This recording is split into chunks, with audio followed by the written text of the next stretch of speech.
Missouri.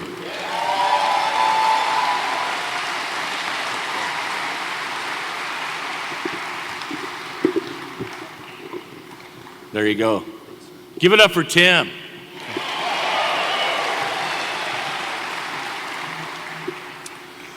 Well, good morning, Akron. My name's Harold Long. I'm an alcoholic. It's grateful to be here. My sobriety date? What's that? Oh, Tony said we forgot to say the serenity prayer. So will you bow with me and we'll open with the serenity prayer. God, grant us the serenity to accept the things we cannot change, the courage to change the things I can, and the wisdom to know the difference. All right. I have a sobriety date, April 7th, 1987.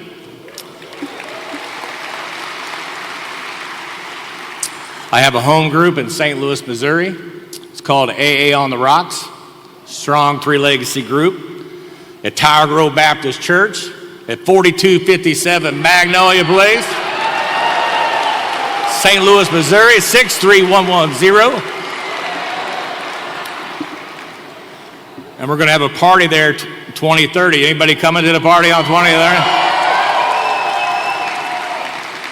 And I encourage you to, in all seriousness, to come in early if you can on that Wednesday, because we'll have a pre-party party. And don't know all what that looks like, but just stay connected to us and you'll find out. But we like to party. I want to thank the committee for inviting myself, Susie, to come and be a part of this. If you've ever been to the Grand Ole Opry in Nashville and stand on the stage, and on that stage, the new Grand Ole Opry is a piece of the floor from the Ryman, and it's there for a reason, so people could come and perform and stand on that stage and say that they stood on Holy Grail. And I've been able to stand on that stage and do that, but I've also been able to come here and stand on this, which is pretty much the Holy Grail of Alcoholics Anonymous. So I appreciate the invitation to come here. And we drove over. My wife Susie came with me, and Susie doesn't get to travel a lot with me because of her hearing impairment. So she can't fly. So driving is one opportunity, and it was a long drive to get here. But she really wanted to come, so we came a few extra days and been hanging out with a lot of people and taking in Akron. We've been here before, but it's been a tribute. We've had a lot of fun hanging out with Tommy and Cheryl, and a lot of laughs. So many friends here. Some of my favorite people in the world are here. A lot of guys I sponsor are here. Home group members are here. St. Louisans are here. My favorite Al-Anon speaker of all time's here. You know, all that stuff are all part of this. So I want to thank Tony for inviting me. A gracious guy, Michael, our host, Paul and Christina for everything they provided, just everybody. It's just been a glorious time, and I'm forever grateful for this opportunity and to be here and be one among many.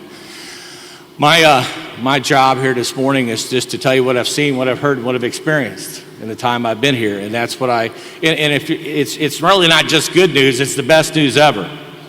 You know, if you're alcoholic, it is definitely the best news ever, and that's what I'm here to share with you. I reflect on this week, listen to all the speakers, and they've all been fire. You know, I loved every one of them, but I've just taken in this space, in this place, in this moment, and think about really going back to Mother's Day, 1935, and the conversation that took place, a conversation that was only supposed to last 15 minutes, and the conversation's still going all these 91 years later, right? It's still happening.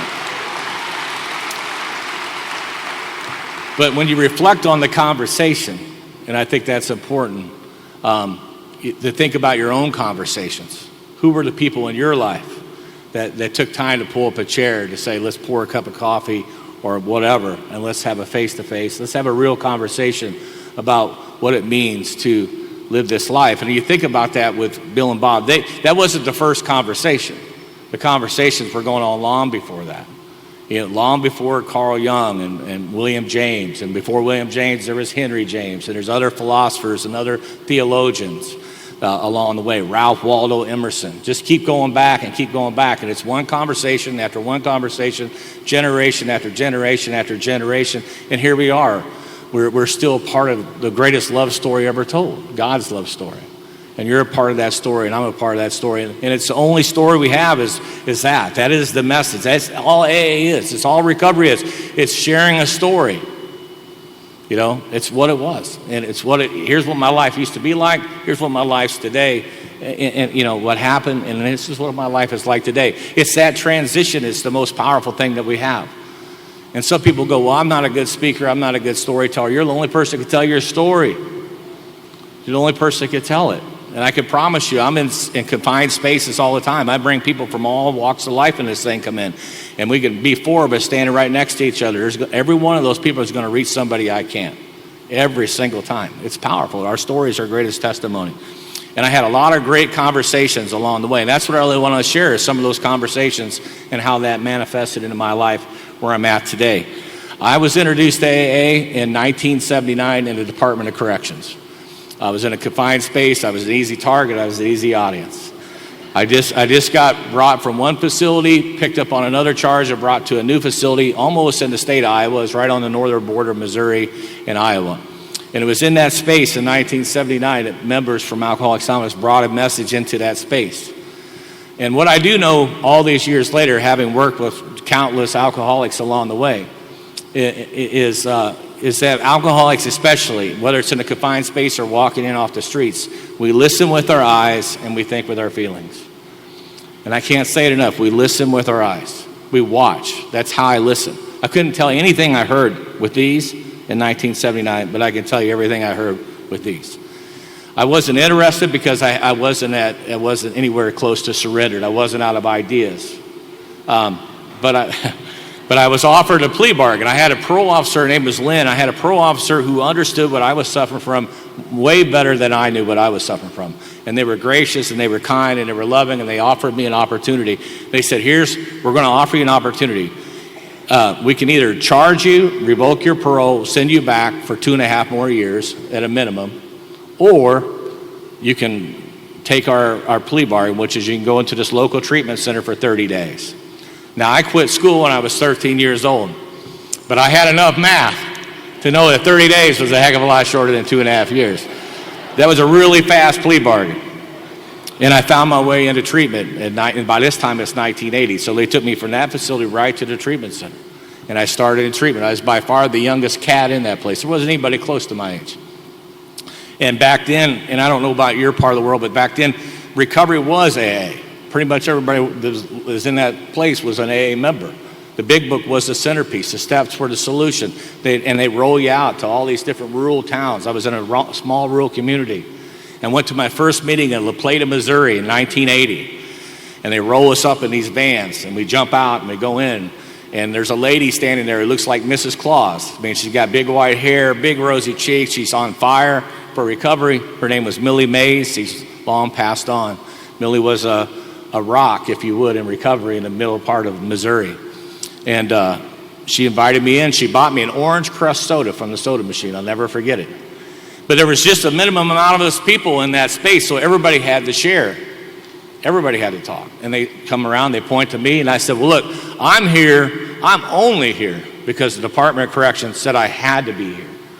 And I only got so many more days, and you will never see me again because I'm not like you people.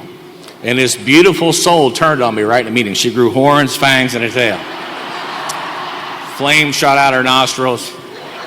And she said, just keep drinking, you dumb little punk, and it's all going to happen to you. And she became my first resentment at Alcoholics Anonymous. But if you're new, and if you saw in the program, there was a quote under every speaker. There was a program or a theme. And what Tony put in there, or who the committee put in there, was a quote my sponsor would always say for the definition of a miracle. I have 4 sponsors in my sobriety: Roy, Bill, Tom, and Steve, my current sponsor. And I'll talk about all those people because they had a lot of conversations that changed my life. But I will tell you, Tom had a definition for a miracle. Here's the definition: when preparation meets opportunity and God does the introduction, great things can happen in your life. In Alcoholics Anonymous and the principles that we live by prepare us for the opportunities, and that's where I really go back again to the conversation that was going on between Bill and Bob, because why is it all of a sudden that conversation changes everything? Because these guys have been seekers. Both of them were seekers. They had all the information. I mean, if William James or Henry James or Ralph Waldo Emerson or anybody else would have went and talked to Bob, we wouldn't be sitting here. Because he had the information, but he just didn't have the identification, and he definitely didn't understand a few other things, what we would call the language of the heart. It wasn't there. That was the mystery of it for Bob. It's like, this is the first guy. And he's talked to a lot of guys and ladies. This is the first guy that really gets me, that I get that. And so that exchange changed everything. It's the language of the heart. It's what we would call that. And it changed for the world. But if you stay here, and that's the invitation for all of us, and come all the way into this thing, sit all the way down in this thing, plant a flag in this thing, commit to staying in this thing, and never leave. And if you do that, you'll go on to live the most incredible life you've ever imagined. And so if you stay here, all kinds of things happen. The spiritual mathematics kick in. 2 + 2 doesn't equal 4 anymore. And the impossible becomes possible. And that woman that I told you bought me the orange crust soda, when she had her 30th anniversary, she invited this corn dog to come and speak at her celebration. That's what happens if you stay here long enough. But I didn't get sober. I didn't stay sober. Back then in rural America, they pull up in a pickup truck. Everybody, as many people as you could put in the truck, get in the truck. Back of the truck, all of it. And off we went to the river, to one of the best parties I've ever been to in my life. They gave me a big old plastic jug full of pure grain alcohol, full of some Kool-Aid. They call it jungle juice. And off we went to one of the best parties I've ever been in my life on the Sheraton River. It was summertime, hog roast, keggers, rock and roll bands. And I took that coin I got for 30 days because it meant absolutely nothing to me. And I went down to the river and skipped it across, pounded my chest, made some hillbilly rebel yell. Victory over alcohol, victory over DOC, victory over treatment. Thank God, I hope I never have to do that ever again. That would be the last time I thought about not drinking for a long time. I was born in the Ozark Mountains, right on the border between Kansas and Oklahoma. And some of you go, Ozark, I know about that. I saw that series on Netflix. I watched that. And there's some truth to that, no doubt. But that's where I was born, to the greatest mom who ever lived, as far as I'm concerned, Mama Long. Mama Long was married to 2 alcoholics, 2 hard marriages. First one, a son and 2 daughters came out of it. And the insanity and the toxicity, and I don't need to get into all that, but she just left that marriage. She just walked away from it. And she was MIA for 10 years. Nobody knew where my mom was at. She was dead or she was alive. And she surfaced 10 years later in a state mental institution on the Oklahoma border in a little town called Nevada, Missouri. And she was there for quite a while. She got good enough to get out of there and eventually met another alcoholic, happened to be my dad. I came out of that marriage. But somewhere between age 2 and 3, my mom was just done. She was done with all the insanity of that. Her parents died young. Her dad was 52. Her mom was in her 40s. I never had any grandparents. I never had any aunts and uncles. I never had anybody other than my mom. My dad I only seen a couple times my whole life. The last time I physically saw my dad alive at that stage is when I got sentenced for the first time. And he came from Oklahoma to the trial to watch me get sentenced. That's the last time I ever saw my dad. So I had this mom who was broken in every way you could be broken. But she turned her will and her life over to the care of God as she understood God, which was her Catholic roots. And she gave her life to that, and she never wavered on that until the day she died in 2015. And she blossomed and matured and became one of the most beautiful people you ever met in her life. Her story alone is amazing. And I'm biased because I'm a mama's boy, but there's nothing more beautiful than a woman who's walked with God for a very long time. And there's a lot of those women here this weekend. There's been a lot of them on this stage. And I'm forever grateful for her. She wanted me to have a life. We didn't have anything. We shared a bathroom with the lady next door. It's where we were economically. But inside, I was fully vested. I had a mom who told me she loved me every day. She wanted me to know about her God, this Jesus-looking God, live a Jesus-centered life. She put me in a little parochial school when I was just a weasel. And I spent from parochial school to 4th grade. And I'm not one of these people who come up here with church hurt. That's not my story. I'm not a recovering Catholic, right? I loved all that stuff. I loved it enough I come home and play church. I don't know if anybody here played church. Set up TV trays for an altar, right? Get a cool Afghan or something so it looks good. Dump the fruit out of the fruit bowl, fill it full of potato chips for the Eucharist. Get some great Kool-Aid for the wine. A cheap towel out for a stole. A Bible we never read, I can promise you that. A few guys come over, the long house of worship, save a few souls. It was a great day, you know. This is how I'm starting out in life. The rock operas are out. There's plenty of people here that are old enough to remember the rock operas. Tommy and Godspell, Hair, Jesus Christ Superstar. All of them had a spiritual overtone. The peace, love movement's going on. Jesus revolution's going on. I'm growing up right in the middle of all this stuff. All these things influenced me. You put on any of those soundtracks, I could sing them backwards and forwards. Today, this is how I'm growing up. My mom handed me a pair of drumsticks when I was 5 years old. It went on to have a great life playing drums, beating the skins. It served me well in my lifetime. I was a decent ball player. Played on little baseball teams and was very gifted at it. Had I not met King Alcohol, I might have been able to play professional ball. I don't know if I'd ever been good enough to play for the Cardinals, but I bet I could have played for the Cubs. Just saying. Just saying. Just saying. We were friends a minute ago, at least most of us. But I say all that because that's the foundation of my life. I mean, ultimately, that foundation saved my life. But my life changed. And what I'm going to talk about now is the great disconnect. And the great disconnect is what we all experience. You hear it from every speaker you ever hear, whether it's Al-Anon, Alateen, it doesn't matter. In our own words, our own language, we're trying to talk about this disconnect, this separation, spiritual separation. If you're a person of faith, call it spiritual separation. If you're a person of reason, just call it separation. Whatever makes the world go around, what makes the sun go up, what makes it go down, whatever that little light in the back of that little lightning bug, whatever makes that go on, I wasn't connected to it. And when we moved this, my mom said one day, she threw it on me, she said, we're moving to St. Louis. I said, why? She says, because you got a brother and two sisters you don't know about. And it really threw a wrench in my wheel. And we moved to St. Louis, to this, outside of St. Louis, this Beto Pole trailer park, and we lived in the back where they called everybody trailer trash. And this is where my life really changed. If I do any inventory work, this is where it comes back to. This is the shift that really took place in my life. And I was no longer in that parochial school. Now I'm in a school with less than 100 kids. Now I'm in a school with thousands of kids. And my life changed. And this is when that 100 forms of fear come into my life. This is when what you thought of me paralyzed me started to come into my life. This is when the great disconnect really showed up. And it ruled my life. What you thought of me paralyzed me. And I didn't even know what was going on with me. And it was bad. I didn't look like everybody else when I got there. I looked like a country kid. This is the city. Everybody looks like hippies. Everybody's walking around with blue jeans on and big bell-bottom pants.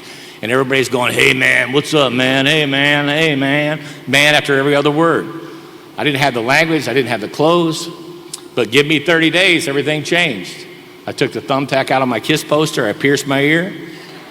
I got the big bell-bottom pants. I got the black T-shirt, looked like Billy Jack. I got the blue jean jacket. I grew my hair long. I made a headband out of a piece of belt. I had gap teeth. I had freckles. I had pimples. I looked like a freaked out Howdy Doody, if you're old enough to know that. With long hair. Alfred E. Newman, long hair. And that's how I started out in life. And it was driving my life. That's what 100 forms of fear, self-pity, self-delusion looks like in your life. And if I'm honest, that great disconnect can still drive my life today if I'm not spiritually centered. And social media, put that on steroids. There's a lot of people around the globe today that will commit self-harm because they didn't get enough likes, they didn't get enough views, they didn't get enough affirmation that they so desperately need. Not only did they need it, but they demanded it in their life. And when we can't deliver on that, this fractured self it suffers. And my mom drank her whole life. My mom always had cheap beer in the refrigerator. She always had a fifth of Old Crow whiskey underneath the sink. Her whole life was like that. And she smoked Virginia Slims. If you ask me, did I ever drink some of my mom's liquors? Did I smoke some of her cigarettes? Of course, I yes to all that. But I won't count any of that, nor do I, as my first drink or my first real love affair with King Alcohol. My first real drink that changed my life, I was right around 12 years old, almost 12. I was playing in bands. I was hanging around older teens, people in their 20s, people in their 30s. And growing up on the streets, my mom was never around. She always working, hustling different jobs to keep a roof over her head. So I just did what I wanted to. And music took me into a lot of dark circles. and hung around a lot of broken people. Broken people do broken things that hurt people. And all the abuse a person could suffer, physical, mental, spiritual, sexual, pick it. I experienced all that long before I was even a teenager. This is shaping who I am, what my life is about. I went to my buddy Steve. He said, come, I'm having a party. My parents are in Florida. He was 17 years old. And I went to his house. And Steve is behind the bar. He says, what are you drinking? Nobody ever asked me that in my life. What are you drinking? I had no idea what to say. I said, whatever you're drinking is what I'm drinking. He gave me a big glass of sloe gin and Coke. And I went over and sat down on the couch. I remember like it was yesterday. And I finally got the courage to take a pull off it. And it tasted like cough syrup.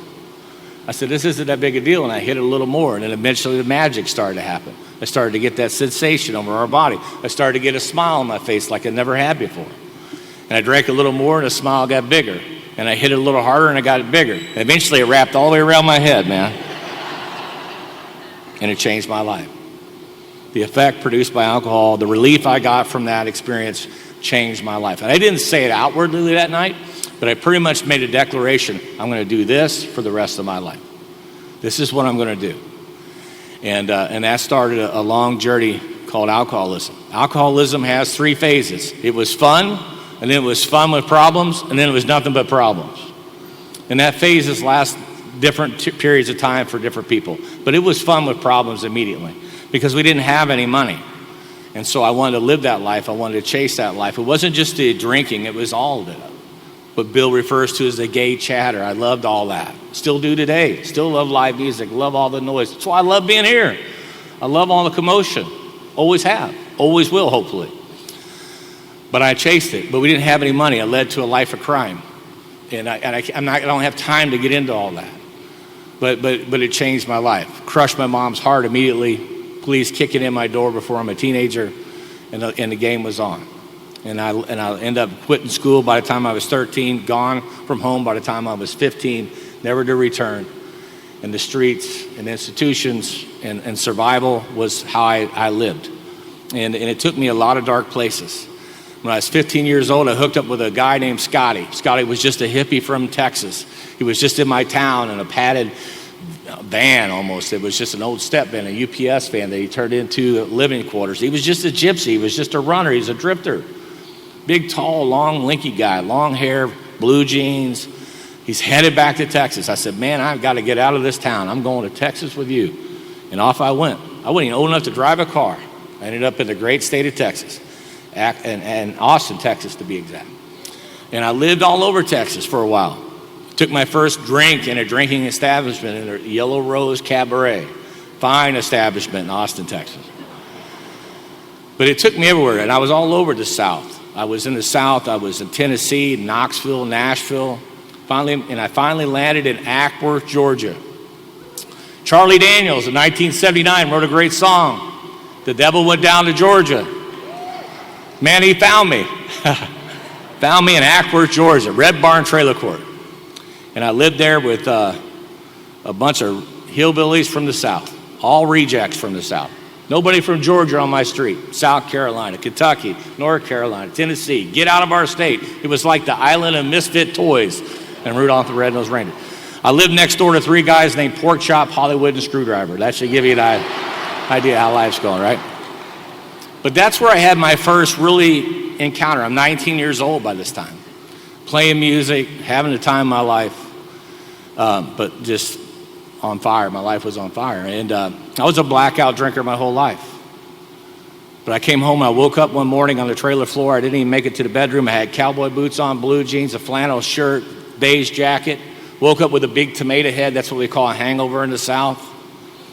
And I had no idea what happened to me the night before, but I look and I got blood all over my jacket, all over my hands. And I figured somebody had just kicked the dog snot nasty out of me. Because I had this gift, and I know some of you had this gift. When I was out in the honky-tonks and drinking a little bit too much, I had a pretty big mouth.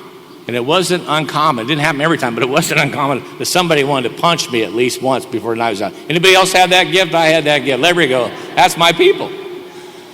So I figured somebody just popped me a good one. I went in and looked, and I couldn't find out where I was bleeding until I got undressed, and I realized somebody sliced me all the way around my arm and stabbed me in my rib cage. To this day, I couldn't tell you what happened, But what happened next is really, the foundation of the cunning, baffling, powerful nature of alcoholism. It's why most people will never experience what we're experiencing today. I think sometimes we lose sight that 90% of the people who have alcoholism will never, ever be in treatment. They'll never be in a 12-step program. They'll never be in anything like this. 90%. We are by far the exception, not the rule. And even out of the ones who are fortunate to get to this far, a lot of us won't stay. Why? Because a lot of things I'll unpack here pretty fast. But this what I'm about to describe this is it. This is the beast. This is what it looks like in real life. For the first time in my life, I went out after that occasion. I sat down on the trailer. I got highly emotional. And I'm mumbling to myself. For the first time, I got to do something different than I'm doing. But there's nothing between you and King Alcohol. The thing that you're powerless over, the thing that owns the title to your soul. If there's nothing between you and whatever that is, you're going to succumb to it every single time. And I sat out there. And I'm here with John Barleycorn. The authors took a great old British English character, personified alcoholism. That's what it was like. It was like King Alcohol was just sitting next to me with his arm around me. And I'm mumbling to myself, I got to do something different. And this is what King Alcohol said. You know what, kid? You're right. You do need to do something different. But before you do anything drastic, grab your old army jacket and let's walk up here to the Magic Market and get a quart of beer and a pack of smokes. And it's way past denial, friends. Way past denial. Denial is, I know Tim's sitting there, but I ain't going to look at him. But I know he's in the room. This is the way they describe alcoholism is on the basis of delusion and illusion. Meaning I can't see myself for what I really am, and I can't differentiate the true from the false. And that is what, there's a lot of people all around us right now chasing the effect, under that delusion. And that delusion has to be smashed, but it was far from being smashed at that moment. I walked up to the Magic Market. I didn't even wash the blood off my hands. I almost skipped to the liquor store because the sense of ease and comfort was already coming over me before I ever got there. I almost skipped to the liquor store. I walked in and I got the booze. I come out, twisted the cap, made that noise we love, and King Alcohol, the spirit of King Alcohol, come out of that bottle. And I took a mighty pull of it, made that pucker face we make that first drink of the day, and that was the last time I thought about not drinking for a long time. And that's alcoholism. I hitchhiked to Marietta, Georgia. I got soda. My bottom came fast. I came back to St. Louis in 1985. I got arrested for a 4 DWI parole violation. It was bad enough in its own right. A few weeks later, I'm playing music over in East St. Louis, coming home way in the morning. I'm in the back seat of a car, passed out with my bandmates. And we ended up in a horrific car accident where everybody in the other vehicle lost their life that night. And by the time I got home from all that, it was well after daylight. And I was just a crushed soul sitting in my living room, this beatable apartment. Nothing between me and King Alcohol. And it didn't happen as fast as the Magic Market run, but within an hour, I'm behind or in the refrigerator pulling something else out, trying to just find the relief I've always wanted, I needed desperately. And I'm drinking again within no time. And the next thing you know, I'm behind the wheel again a few days later and arrested for a 50 WI. Parole violation, felony DWI, same jurisdiction, same judge, same all of it. My life is over. I'm in trouble. It's going to be a long time. And they put me in a cage. And it was in that cage that I finally surrendered. I didn't know that's what I was doing that day. I got on my knees and I had a conversation with God. I had a lot of conversations with God. I prayed to God all the time. But the plea bargain prayers. You know how those plea bargain prayers go. God, if you get me out of this, I'll never do it again. And if you're really alcoholic, you got to add this to it. And this time, I really mean it, right? Because you burnt that prayer to the ground, right? But I said that prayer countless times. But this prayer was different. It was honest. I was seeking. I was desperate. And that prayer was answered. From that day till now, all these years later, 39 years later, I've never found it necessary to pick up a drink of alcohol in 39 years.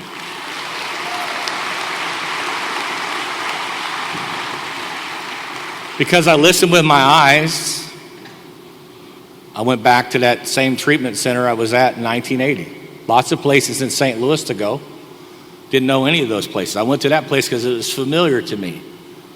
But I also was in a lot of trouble. That's the only reason I went. But I went there, and my first real conversation with one of you walked into my room. His name was Gary. And Gary's conversation started out like this. Hey, you're on the board. I said, the board for what? He goes, you get to go to a meeting. I said, what kind of meeting? He says, an AA meeting. I said, dude, I'm not doing that. He says, you're not going to AA meeting? I said, no, there's no way I'm going to AA meeting. And he politely left. Then a few minutes later, he come back, he cracked the door, he stuck just his head in, he looked at me, and he says, well, do me a favor. Smile and get it over with. And he left. I'm like, what does that mean? Well, who says that to anybody? What does that mean? But literally within seconds, I had willingness I didn't have a few minutes ago. And now I'm scouring the halls looking for this guy. And I find him, I say, hey man, are you still going to that meeting? Yeah, I'm still going. I said, that's awesome, brother. He says, why is that so awesome? He was excited. And he's going, well, that's great. I said, why is that so great? He goes, because I can't get anybody else to go with me. You know, all right. And I knew I swallowed the hook. And when we're in a rural town, little bitty 2-story treatment center, we go down to his car, the 1970 pea green Plymouth Duster. We could just pass the hat right in that little section right there, pay for that car. It's a piece of crap car. It was the floorboards were rusted out. He had floor mats, but no floorboards, no exhaust. Hot wired speakers in the back of the car, a hot wired stereo, trash everywhere. And we get in his car. He's got prison issue glasses on, but he's only got 2.5 months of sobriety. He cranks this cart. We're going to go down where all the churches are at, where AA's at. Whom, whom, whom. No, I mean, we're going to take off, and carbon dioxide's pouring through the floorboard. You're trying not to die. He's got a smile that wraps around his head. Why? Because he's taking a new guy to the treatment center. He's got points. And he starts giving me the AA pitch on the way to the meeting. Trying to convince me how great his life is. And I'm looking at this guy, and I think I coined the phrase right there. I'm like, dude, I hate to break it to you, but it looks like your life sucks to me. I mean, I just hate to break it to you. And alcoholics are quick. He's like, yeah, well, tell me about your car. I don't even have a car, right? And rumor has it you got a big trial working out for you. How's that working out for you? But we get to the meeting, and he gave me some of the best wisdom I ever got in my life. He says, we're going to walk into this meeting tonight. Let's hope they don't call on you. But if they would call on you, let's hope they don't. But if they would, all I want you to say is your name's Harold and you're an alcoholic. Don't add anything to it. Because when you say alcoholic, it's got a broad definition. You know, we know you probably smoked some of that, huffed some of that, took some of those. And you're from the Ozark Mountains, you probably slept with a few farm animals too. We already know that. Exactly what he said to me.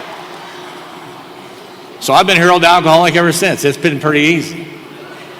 But I went into the meeting and I sat somewhere up front and I asked the guy this question. If you're new, you might have this same question. If you do, it's a fair question. How long do we got to come here? How long does this last? And he's like, what? I said, how long does the whole thing last? And he was perplexed, but his answer was prophetic. He says, man, you got to come until you want to. It wasn't good news because I didn't want to be there that night, much less the next night. I dang sure didn't want to be there when I looked like that guy. And all these years later, guess who I look like? That guy, all these years later. But I came back to St. Louis. I didn't go to AA. I had a trial. That's all I cared about. It consumed every waking moment of my life. And I didn't go to AA. And thank God I had this friend who kept calling me wanting to have a conversation. We didn't have smartphones. He called me on a landline. Harold, you go to AA? No, why? I don't know why, Gary. I don't know why I haven't made it to AA. Well, your life depends on it. I knew that was a true statement. I didn't want it to be a true statement. But I knew it was true. And finally, I got the courage to go. And I came to AA. And what I know from my own experience, there's 3 types of people that come to AA. There's those who make it happen. There's those who watch it happen. And there's those who don't know what's happening at all, right? And I was been all 3 of those cats. I absolutely had no clue what was going on when I got here. And I watched it happen for a lot of people. But I didn't believe it would change my life. I had too much individualism, and materialism, and consumerism, and secularism in my life. I look at the 12 steps to design for living, and it's not going to change my life. Call me crazy. This is my reality. Call me crazy. I think I could be a little bit more spiritual if I had a few $100s in my pocket. and a legal driver's license, and I wasn't on parole, and I had a car, and just go on and on and on. So I ignored the solution because I didn't believe it would change my life, period. And it was going to be too discouraging, and it was going to be very uncomfortable to do what you're asking me to do in those steps. I didn't want that, so I didn't do it. I did everything else. I had a sober band called Alliance, awesome band. Sober band, played on sober softball teams, went to sober dances, chased sober girls, did all the sober stuff. But I was on step 9. If you were at the International when it was in Atlanta, the person from Australia who spoke on Friday night, I think it was, said I did everything right in AA, but 12 things, right? That was my life. So I hung out, I grinded it out. Tommy talked about fellowship last night. Fellowship saved my life. But it didn't transform my life, but it set the stage for my life to be changed. And finally, after 3 years, I humbled myself to ask for help, serious help. And this is how that conversation went. This guy's name is Roy. I said, Roy, will you be my sponsor? I could walk to his house. He was about 13 years sober. I went to Roy's house. He sat down. And what he shared with me that day changed my life. And what he shared with me that day is as true that day as it is here as I sit here right now. This is what he said to me. I walked in, he said, Harold, you've been sober almost 3 years now. Tell me about your life. I said, I'll tell you about my life. I'm 25, I'm going on 26. I don't have an education. I don't even have a GED. I got a criminal record. I don't have a driver's license, and I probably never will the rest of my life. I live in a dead-end house up the street in the basement of it. I got a piece of crap car that's held together by bumper stickers that I can't legally drive, but I do anyway. My life sucks, Roy. Take the word sucks, capitalize it, highlight it, italicize it, make a neon sign out of it. That's my life. And he listened very gracefully. He says, Harold, I hear what you're saying. I hear everything you're saying. And I'll be the first one to admit you've been dealt a pretty tough hand in your life. No doubt about it. But I hope you're going to hear what I'm going to tell you. Harold, everything you have in your life, sitting here right now, you have because of who you become. You've attracted it to you because of who you become.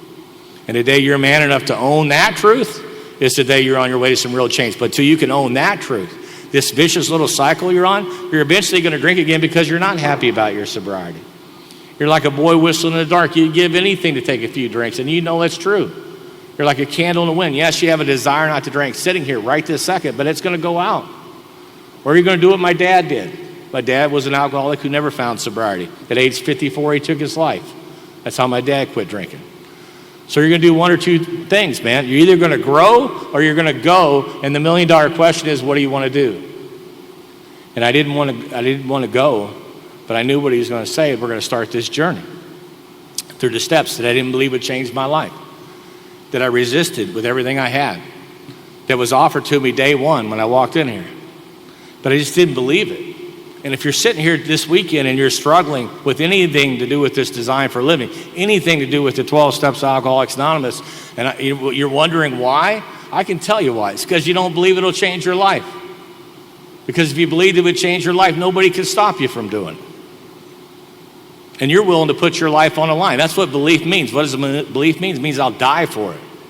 And you believed enough in King Alcohol, you were willing to die for that relief one more time. That's how much you believed in it. That's how much I believed in it. But I didn't believe in this spiritual way of living because I never experienced it. But I finally became willing. You have to come to the end of yourself. It has to happen at some point. Some people, it happens the day they get here.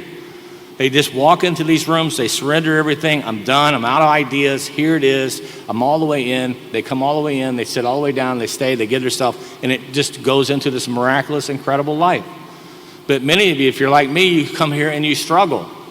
Because the delusion is if alcohol is my problem, then I'll quit drinking and my life will get better. Well, that would be true if that alcohol was my problem. But it's Bill beautifully described, the mental obsession, the physical allergy, but ultimately it's the spiritual malady. And if malady is your problem, then you're going to have a spiritual solution to deal with it. And the steps give us a really practical, fundamental way to deal with it, to unblock what's been blocking you your entire life. So information alone won't save you. That's what Bill and Bob knew. Information is not going to save us. But information with application equals transformation. It'll change your entire life, right? That's what this thing's about. And to move somebody in that direction to get them to take actions that they don't just believe or feel is too uncomfortable to change their life. That's the heartbeat. That's what we do. That's the gift that we have. The language of the heart, to get to move somebody through identification, to say yes, and then they start this journey, shoulder to shoulder, as Juanita lifted up. And they rediscover life. You help them recreate their life. And what a beautiful gift it is. And that's what happened to me. My life took off. It didn't happen in one big cataclysmic explosion, but 2 + 2 didn't equal 4 anymore. And whatever God's got in store for you to do, I can promise you the walls come down. The walls come down. And so I started that journey. And it tasted so good, I never stopped to that day till now, all these years later. And it's changed my life. The book says there's a long period of reconstruction ahead. And there is a long period of reconstruction ahead. And you'll be doing it for the rest of your life. But working through those steps, doing an inventory for the first time ever shining the spotlight of truth on my life for the first time. Realizing that the secrets that I've been holding on to most of my life were the very things that I was planning on taking them to the grave. That was what was going to put me in the grave. I didn't even know that. But I became willing to bring those things out of their hiding place and face the music and praying for my life to become objectionable to me as I thought it was for God and many other people in my life. The way I carried myself, the way I talked, the way I walked, the way I did things, the way I related to things. That I needed to die to a lot of things. And that's a process that's still in motion. You know, and make a list of the people. Sit with my mom. It took 3 years to sit with Mom alone to finally make an amends to my mom before she would even be willing to hear it. That's how much I destroyed that woman. The woman entrusted me with nothing. I broke that woman's heart by the time I was 12 years old. I broke her heart. Stole from her, robbed from her. Come find me in the street, just the living hell beat out of me. More than once. Come pick me up in a jail, and the bailiff would say, she would walk in and say, there's a young gentleman here. She said, man, there is no gentleman here. And that ended pretty quick. And so that's just what I put my mom through. She was just done with all of it. She was done with alcoholism, alcoholic men. I was just another one. I'm sorry, I'm out. I'm on that train. For 3 years, I finally made amends to that mama. And afterwards, she believed enough in me. She says, I want you to come work with me. And she worked for a mid-national organization. I said, Mom, they're not going to let me work for you. I said, I got a criminal record. I don't have a license. I don't even have a GED. I don't even qualify to take out the trash, for God's sake. She said, well, let me worry about that. And 2 + 2 doesn't equal 4. Next thing you know, I'm working for Mama Long in this major corporation. And then they invite me to have a job with them, which blew my mind. And I had a lot of success in that industry, in that world. And eventually I ran into a plateau. I couldn't go any further. I had materialism. I had success on a lot of fronts, but I didn't have any education. And HR said, you can't go any further. You can't apply for this job. You can't do anything. You don't even have an education. You don't even have a GED. How did you get a job here to start with? You know, and they're baffled by it. So my sponsor, Bill at the time, conversation, you need to go get your GED. I said, Bill, I quit school when I was 13 years old. I can't just go past a GED. I tried twice when I was incarcerated. I can't do it. Then go get help. Go sign up for community college. I said, you want me to sign up for community? Yes, I want you to sign up for community college. And I went and signed up for community college. And I walked in that day from work to the community college, Flo Valley, St. Louis, Missouri. They thought I was the professor. I said, I'm not the professor. And I sat in the front where I didn't have to look at any of them. When I was a kid, piercing your ear with a thumbtack was a big deal. Now people were all tatted out and they had all kinds of piercings. Some of them looked like they fell down the nut and bolt section at Lowe's. They had so much going on. I mean, they had a lot going on. So I couldn't look at any of them. I just sat in the front and I paid attention. And the teacher walks in, and it's the teacher who teaches GED at the prison where I'm at. And she turns around, her name was Sherry, and she goes, what are you doing here? I said, I'm taking your class. She goes, no, really, why are you here? I said, I'm taking your class. It took 5 minutes for me to convince her I was telling the truth. But I stayed the 16 weeks. I sat in the front, I paid attention, I respected the teacher, I asked the questions. I took the test, I passed the GED, finally, right? And then eventually walked across the stage and got a bachelor's degree. And was on the dean's list. And sent my mother a bumper sticker, said, hey, your kid made the honor roll. You know, I'm 30-something years sober. I mean, I'm 30-something years old. I'm 12 years sober at the time. Eventually walked across the stage and got a master's degree. And wrote a business thesis for starting a business from scratch and selling it. And I did that not once, not twice, but 3 different times. And eventually walked across the stage and got another master's degree. And pretty close to finishing a doctorate degree as we stand here today. The impossible becomes possible. Mama Long died in 2015. She died fast. She got stage 4 small cell lung cancer. She never made it out of the hospital. And when we were piled in her room, Susie, myself, the kids, we're all in the room together before COVID.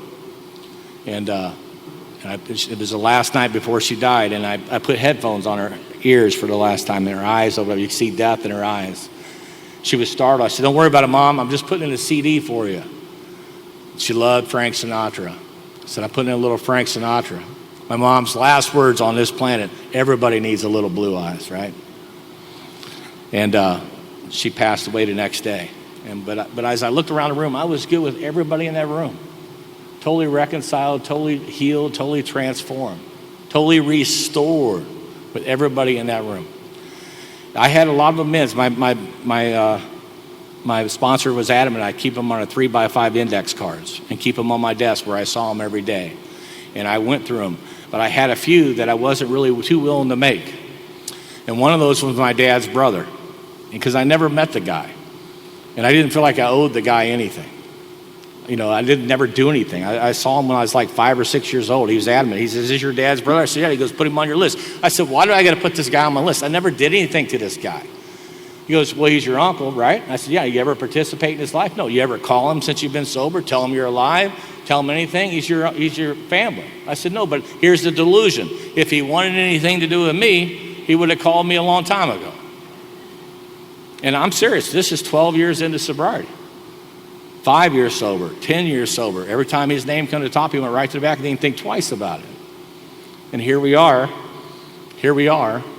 And I'm in the penitentiary one night in the prison.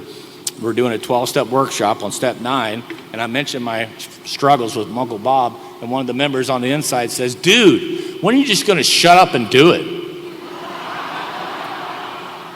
And I thought, man, I bring this meeting in here, brother. You don't be, I'm really responding. But I went out, and I went to work the next day, and I Googled Robert and Betty Long. Boop, Buffalo, Missouri. So it's got to be my Uncle Bob. And I sent him a card, quick little bio, little summary of my life. I get a card right back. Then I get a phone call right after it. It's my Aunt Betty. I guess they called me Little Harold when I was a kid. She says, "This Little Harold?" I said, "This Aunt Betty?" She goes, "Yeah." She goes, "We got your card. Did you get my card?" I said, "We did." She goes, "Man, son, you brought us a lot of joy hearing from you." And I said, "Well, Aunt Betty," I said, "what I wrote in that card is true, and I need to come see you in person if you'd welcome me to come and make that amends to you in person." She says, "We're not really worried about the amends piece, but we would love to see you. So come." So I drove to Buffalo, Missouri, about 2.5 hours, 3 hours from St. Louis, in a beautiful sunny day. And I drove a little town, about 3,300 people, drove down Locust Street. There's a little house, little one-story ranch home, 4-car driveway, 3 cars in the driveway, one spot for me. I'm a nervous wreck. Big Book says 9 out of 10 times the unexpected happens in these situations. My experience has been 10 out of 10 times the unexpected happens. And I get out of the car, and I'm a nervous wreck. I know it's going to be okay. I look up the street. There's cars all over the place. I go, man, these people got a lot of cars for being older people.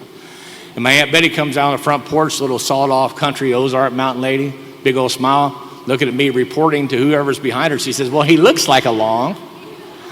And I knew I had the right place. And I walk up, and I'll never forget it, friends. I walk up on the front porch.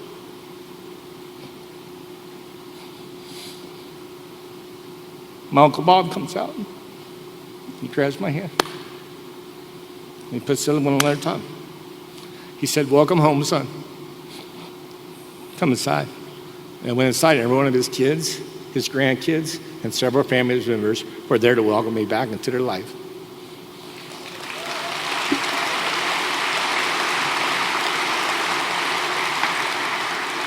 And the insanity of that is that was their day one. But this extremely self-centered, spiritually disconnected, spiritually separated human being was too rebellious, too blocked from making that happen. And it's like we've never been apart from that day till now. It's a beautiful journey. My Uncle Bob died several years ago, but it's just a beautiful story. And there's a lot of Uncle Bob stories sitting right here, right now. I can promise you I've heard a lot more fourth and fifth steps than I ever have eighth and ninth steps. It's not even close. We'll settle for par when we can shoot 10 under, folks. And what God wants to do with that's amazing. What I want to wrap up my time with is really what changed my life.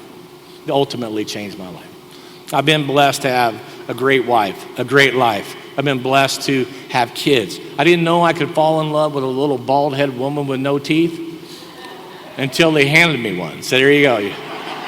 You're responsible for her forever. And we have 5 of those kids between us, a boy and 4 girls, 5 grandkids. Storybook life. But what gave that life to me more than anything is about what I'm going to share with you. And I don't care where you're at on your spiritual journey, there's some giants that have been living in this program for a long time that will come up to me afterwards and say, man, I used to do that. I used to do that. And they're living off memories instead of imagination. And you're missing the magic here. And this is the magic. If you were going to come up and say, give it to, what's the dope? What's the secret sauce? What's the juice? This is it. And I could sit here really all weekend and tell you one conversation after another conversation after another conversation that's totally immersed and changed my life. Because this is all about conversations. And so my sponsor says, do you want a storybook life? I said, well, I don't even know what that is. But who wouldn't want that? He said, if you truly want a sober storybook life, son, this is what you got to do. And you got to do these 2 things for the rest of your life. And if you do these 2 things seriously and commit to them, you'll have a storybook life. Number 1, you always have a new guy you're on this journey with. If you don't have a new guy you're on this journey with, you stop immediately what you're doing. You get out your rods, you get out your bait, you go fish for there's fish, but you always have a new guy you're on this journey with. Always have a new guy you're on this journey with.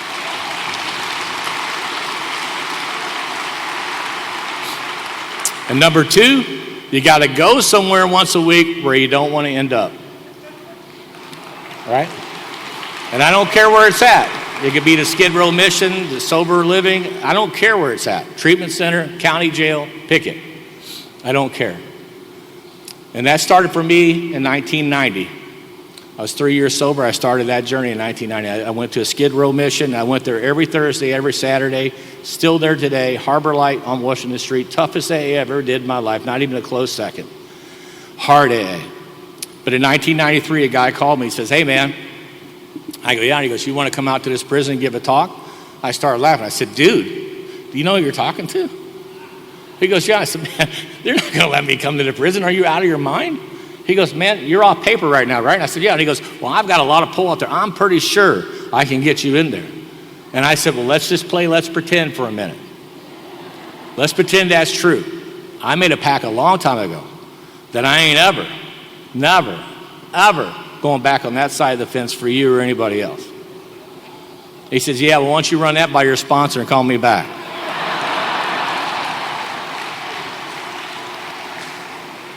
So you talk about when preparation meets opportunity and God does the introduction, this is what it looks like. So I went, and I've been going ever since. And I've been a volunteer in corrections for over 35 years.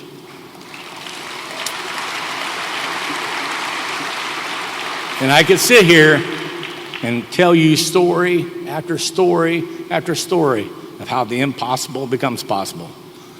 But I don't have time for all that. But I'll share one with you, because it's one that's affected a lot of people in this room as we sit here today. And because of that, I'll share it. In 1996, in a maximum security prison, we had just started a new group there. And inside this group, we had an outstanding meeting on fire. And if something's on fire, people want to watch it burn, right? So hopefully your home group's on fire, so people want to come and watch it burn. Well, this prison meeting was on fire, but we were on step none. Like, man, we're not getting anywhere. These guys are coming, we talk a good game, we have a good game, but there's no transformation going on here. We got to figure this out. So we wrote a book. We sit down with the big book. We wrote a whole big book workshop on working the steps and just translated it in for the prison. We wrote it. We got the prison to adopt it or let us do it. And we started our first workshop in 1996. And we had 25 members sign up for it. One of those guys was a guy named Brent.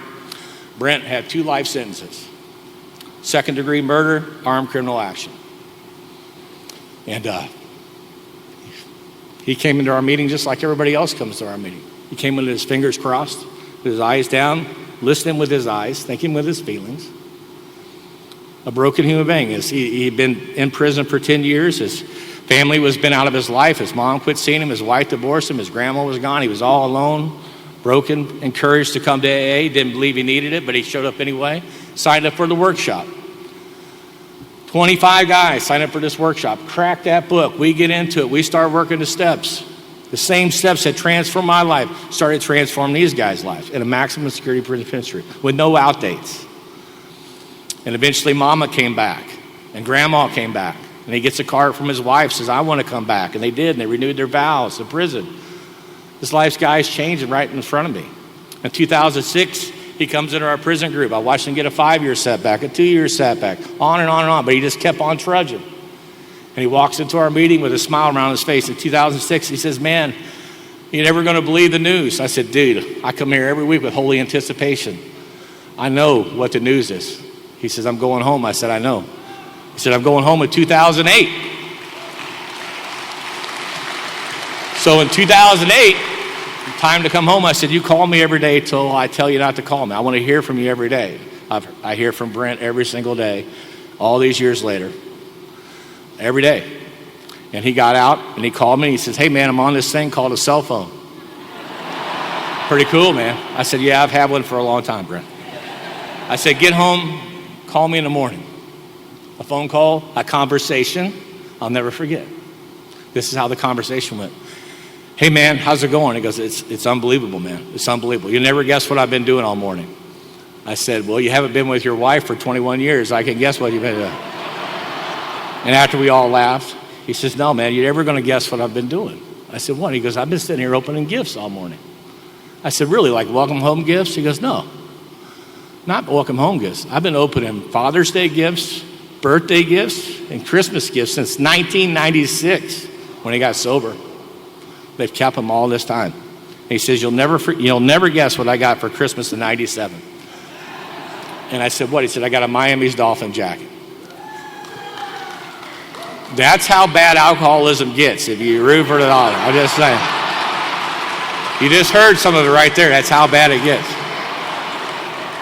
But this is the mathematics. This is where 2 + 2 didn't before, because literally I had 4 tickets somebody just gave me to give these to Brent to see the Rams when they were still in St. Louis play the Miami Dolphins in 4 weeks. I said, who do you want to take? He says, we'll take whoever you want. I said, it's your tickets. He goes, will you go? I said, hell yeah, I'll go. He says, we'll take Big Book Bob. He had life in 45. We'll take Gary. He had life in 20. All these guys with that book, with this message, with those conversations in a maximum security prison, were eating pancakes and going to the football game.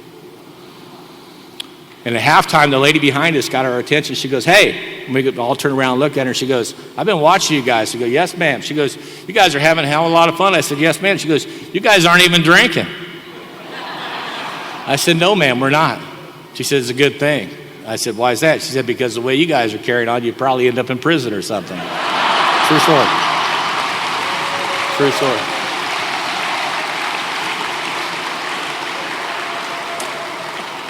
But Brent's wife passed away, unfortunately, long injury with a car accident. So he ended up filling in. I sent him out to Dallas to go speak at a group in Dallas, Texas. God bless Texas. Another young lady was there to fill in for somebody else. AA boy meets AA girl on campus. So they came back. He goes, I kind of fell for this girl. She lives out in LA. She's an attorney. And an unbelievable story. Long story short, he says, should I go? I said, dude, it's your story. So he sold everything and moved to California. And he got out to California, and he says, I don't want to work in the business I'm in anymore. I want to help people. And so he works today. He got a job through a lot of people we know through conversations. He works at the Midnight Mission and the biggest homeless shelter out there today. And last October, I had the privilege to go out to Los Angeles and stand with 350 of AA's finest and marry him and his wife to his new wife in Alcoholics Anonymous. That's what, when preparation meets opportunity and God does introduction, that's what it looks like. So I don't know where you're at on your journey, but my 75% of my AA life, I'm going back to the hole. I go back to the hole of alcoholism, the pit of alcoholism. And I throw a rope down there, knowing that most people will go thanks, but no thanks. But somebody's going to pull the rope, and they're going to pull them out. And not just pull them out, but walk shoulder to shoulder with them and help them rediscover life. That's the dope. The member, and I'll close with this, the member asked this question. It's a fair question. It's a conversation question. Do you have a sufficient substitute for king alcohol, for the care, boredom, and worry of my life, to this freaking mind I can't stake? Do you have a sufficient substitute for it? And the big book says yes, and it's vastly more than that. It's a fellowship in Alcoholics Anonymous. And if you look at the word fellowship, it's in the verb form. It means you got to participate in your own sobriety. God will move mountains for you, but he's going to ask you to bring a shovel, right? Not just to lean on. And you see mountain wreckage out there. All the hearts you broke, all the bridges you burnt. It looks impossible. You're digging, and one day you look up and the mountain's gone. But you come, and the most satisfactory years of your existence lie ahead of you. You're going to make lifelong friends. Evidence right here, right now, am I kidding? But ultimately, you're going to have the privilege to walk shoulder to shoulder with other people and help them rediscover life. And if you do that long enough, you're going to finally know what it means to love your neighbor as yourself. You're going to move from a taker to a giver. And my experience is, if that shift doesn't happen, you won't stay here. So it's got to happen. But if it happens, you wouldn't want to live any other way. You give me this 4 modeled principle way to live. Number 1, live a life of humility. Number 2, live a life of self-sacrifice. Number 3, live a life of other-centeredness. And number 4, learn how to love everybody, including the people you just don't connect with or agree with or even like. You gave me that model a long time ago. I wake up every day with that model. I've been able to walk into a place and give the gift of equality. Our traditions give us that gift, a gift of equality. I worked through my isms and my phobias and all my junk, all the crap I didn't even ask for, but I had it. And today I can just generally go out and just do that. What a way to live. It's the greatest thing on this planet. So this journey has been remarkable. Wherever you're at on your journey, I hope you continue to stay prepared. I hope the opportunities still come, because if they do and God does the introduction, it's going to be an incredible way to live. It's going to be an incredible journey. It's been an incredible journey for me. I thank you for my life. I thank you for this opportunity to come with us.